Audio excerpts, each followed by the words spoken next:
In this video, we're going to talk about geometric series. This is where we're adding geometric sequences together. So we're getting a summation sign, and we're using the Greek summation sigma notation here. And we'll be using this formula, and these are the summation formulas here. Now, keep in mind, these two are exactly the same thing. Oh, and r cannot be 1. R can't be 1 because that would leave the denominator 0 or undefined. And all I did for this second formula here is do the highest common factor and factor out the ace of 1. Okay, so we do some problems. We want to find the sum of the first 7 terms. So we want 7 terms. We have 7 terms. Our first term equals 4, and our common ratio is -3. And they just want the sum. So basically, we'll write it out in a minute. So we're going to use the formula.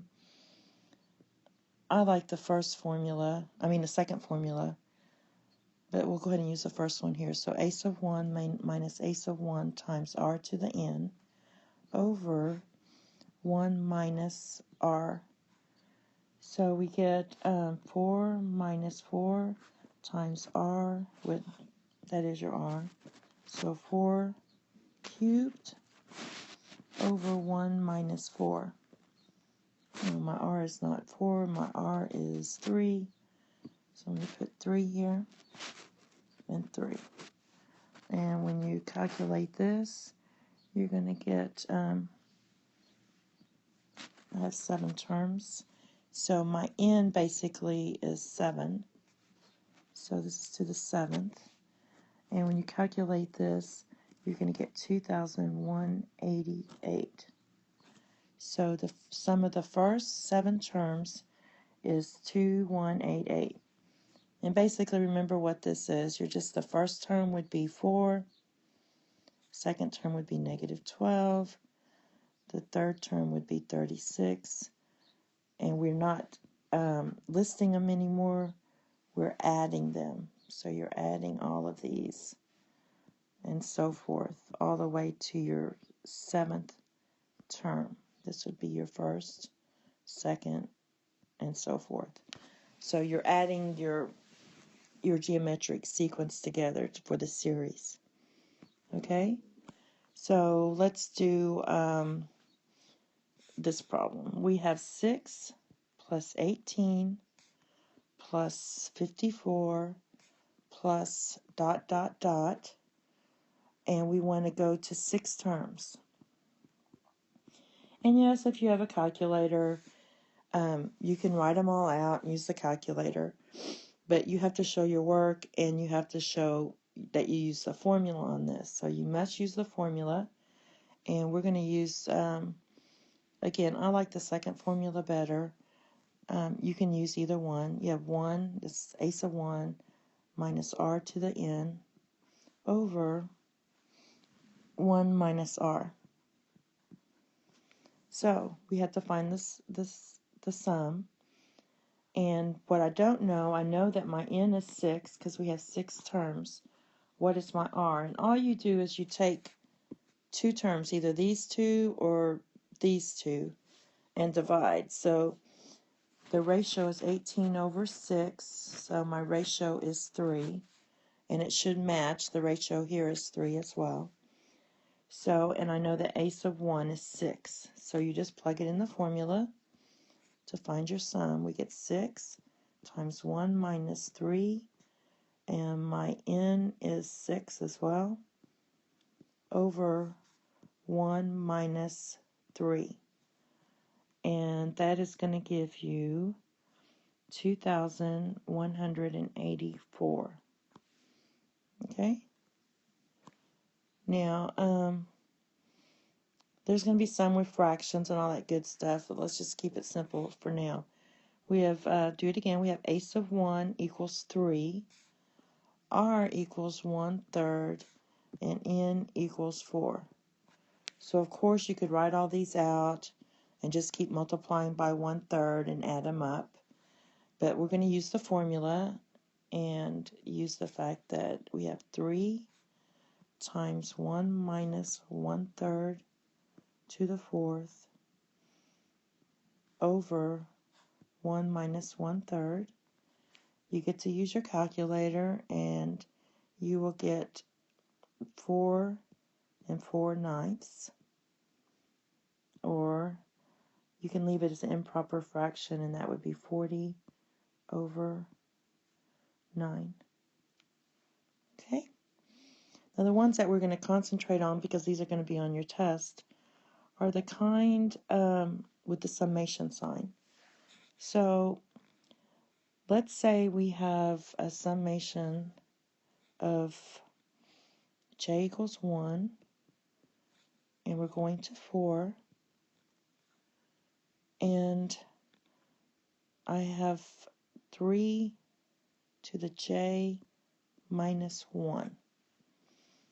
Okay? Now our general formula is j equals 1, or k, to some n, and then you have the 3 to the j minus 1 here times some a. So basically, see, it was from the very beginning. You have, this is your general formula. So instead, I should have put 3, I should have put r here.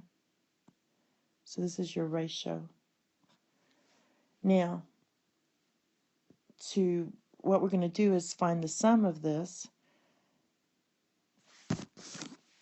and we're going to write the terms out and then find the sum. So the first thing I'm going to do is just plug in, how many terms do I have? I have 4 terms, because 4 minus 1, you have 4 minus 1 is 3, and then you add 1. So the first term is just going to be 3, because that would be 3 to the 1 minus, the first term would be 1, right?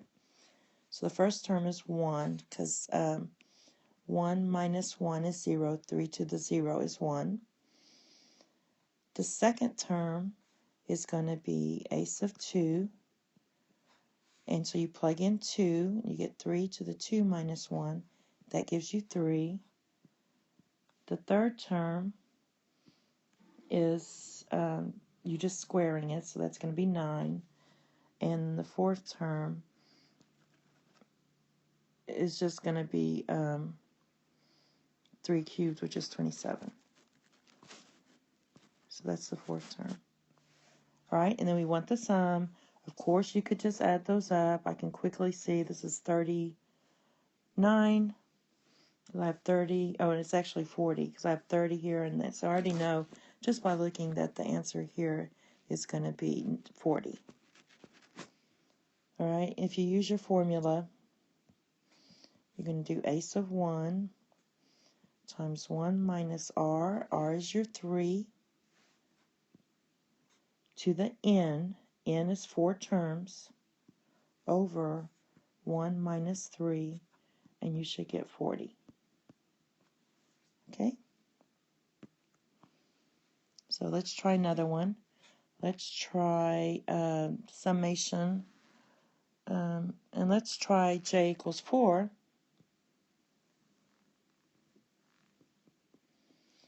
And then we're going to go to 8. And then we're going to do 2 to the j minus 1. Okay, so when I write this out, I know that a of 4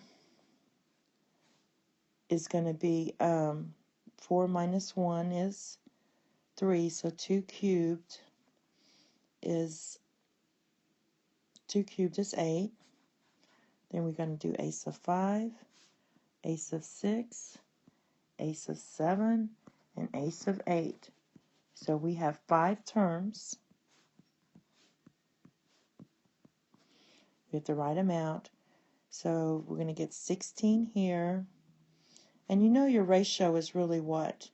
2. So all you're doing is multiplying by 2. 32, 64, and 128. All right? Again, you could add them up. You have the calculator. But let's use our formula. S of n equals 1. And I'm going to let this be my first term. So this is going to be 8 times 1 minus r, which is 2. And I'm not going to use, I only have 5 terms. Now if you do it that way, you're going to let this be, you're starting at the first term and you go into here, you really only had 5 terms. Over 1 minus 2, and that should give you 8 times 1 minus 32 over negative 1, which is 8 times negative 31 over negative 1. It's going to give you a positive number. So 8 times 31 is 248. And that would be your answer. And I did that one in my head. All right, let's see if there's any more we can do on this one. Oh, let's do one where you have to write the summation sign. So basically, you have to express each series in sigma notation and find the sum. So we're going to express 54 plus 18 plus 6 plus 2 plus 2/3 plus 2/9. Okay, we're going to express this in sigma notation. So I know that we're going to start with some j or k. You can call it what you want. J equals something. We're going to go to some n. Go to some n. And it's the first term times r to the number of terms. So I already know that I'm going to start with 1. Whoops, sorry. I have a total of 1, 2, 3, 4, 5, 6 terms. My first term is 54. My r is 18 over 54. Actually, it might be easier to see 2 over 6. 2 over 6 is 1/3, so I'm going to just use 1/3 to the 6th power. All right? But we're just going to use n minus 1 here. Or j minus 1 in this case, because I use j. All right? So there's your way to write it. Then you also have to find the sum. So the sum is your first term times 1 minus 1/3, and our total number of terms is 6 over 1 minus 1/3, and I'll leave you to do that. Okay, here's another one. Let's just express it in terms of summate and sigma notation. And we have 16 minus 24 plus 36 minus 54 plus 81 minus 121.5 plus 182.25. All right? So basically I'm going to pick, I notice I have 7 terms here, so we're going to 7 terms, and I'm going to let n equal 1. I'm going to use n instead of j. My first term is 16. My common ratio is negative 3/2. And I just took my 2 easiest ones and divided. And then I'm going to have n minus 1. So there's your sigma notation and series to find the series. And then I'll leave it to you to find the sum. And that is all.